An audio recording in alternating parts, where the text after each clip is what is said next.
J'achète un bien immobilier en France. Quels impôts devrais-je payer? La France est l'une des plus belles destinations touristiques et d'investissement immobilier pour les non-résidents. Pourtant, la fiscalité, les contraintes administratives et juridiques sont autant de sujets qui préoccupent les investisseurs étrangers. Nous vous proposons de faire le point sur les principaux impôts et taxes dont vous serez redevable en France suite à votre acquisition immobilière. Les frais d'acquisition. Les frais d'acquisition regroupent l'ensemble des droits d'enregistrement ainsi que les honoraires du notaire dus lors de l'achat immobilier en France. Le total des frais et des taxes dus dépend du type de bien que vous achetez. Pour l'achat d'un bien ancien, le total des frais et taxes représente entre 7 et 8% du prix d'achat. Lors de l'achat d'un bien neuf ou d'un bien vendu sur plan, en VFA, les frais d'acquisition sont réduits et représentent entre 2 et 3% du prix d'acquisition. Les taxes locales. Les propriétaires d'une résidence secondaire en France sont redevables de 2 taxes locales. La taxe foncière.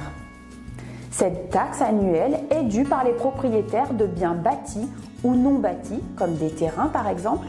Elle est déterminée par les autorités fiscales locales en se basant sur la valeur locative cadastrale du bien. La date limite de paiement de cette taxe est fixée à mi-octobre. La taxe d'habitation. Cette taxe a été supprimée pour les résidences principales, mais reste due par les occupants de résidences secondaires, qu'ils soient propriétaires ou locataires. Elle est également basée sur la valeur locative cadastrale de la propriété et sa date limite de paiement est fixée à mi-novembre. L'imposition des revenus locatifs. Si le bien immobilier génère des revenus locatifs, ils devront être déclarés et taxés en France, conformément aux dispositions fiscales internationales. Ainsi, les investisseurs étrangers devront souscrire une déclaration d'impôt sur les revenus en France et l'envoyer au Centre des impôts des non-résidents de Noisy-le-Grand. La date de déclaration est généralement fixée à fin mai. Le revenu imposable sera calculé suivant les règles de sa catégorie fiscale, suivant s'il s'agit d'une location nue ou d'une location meublée.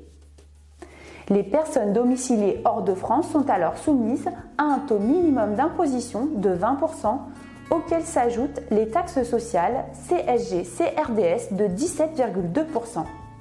L'impôt sur la fortune immobilière. Il existe un impôt sur la fortune immobilière appelé IFI, dont sont redevables les investisseurs non résidents si la valeur nette de leur patrimoine immobilier situé en France excède 1,3 million d'euros. Chaque année, il convient donc d'apprécier la valeur de son patrimoine immobilier en considérant l'ensemble des actifs immobiliers possédés en France et en déduisant les éventuelles dettes déductibles, principalement les emprunts bancaires ayant servi au financement de l'acquisition ou des travaux immobiliers. Attention, depuis 2018, certaines dettes, comme les emprunts dits in fine, font l'objet d'un traitement fiscal particulier et ne sont plus intégralement déductibles. Une fois la base d'imposition calculée, on applique un barème d'imposition progressif dont le taux varie entre 0 et 1,5%. Vous pouvez réaliser une simulation en utilisant le simulateur de notre site internet dont vous trouverez le lien dans la description de cette vidéo. Vous souhaitez en savoir plus sur vos obligations déclaratives en France? Pour nous contacter, rendez-vous sur notre site internet www.cabinet-roche.com.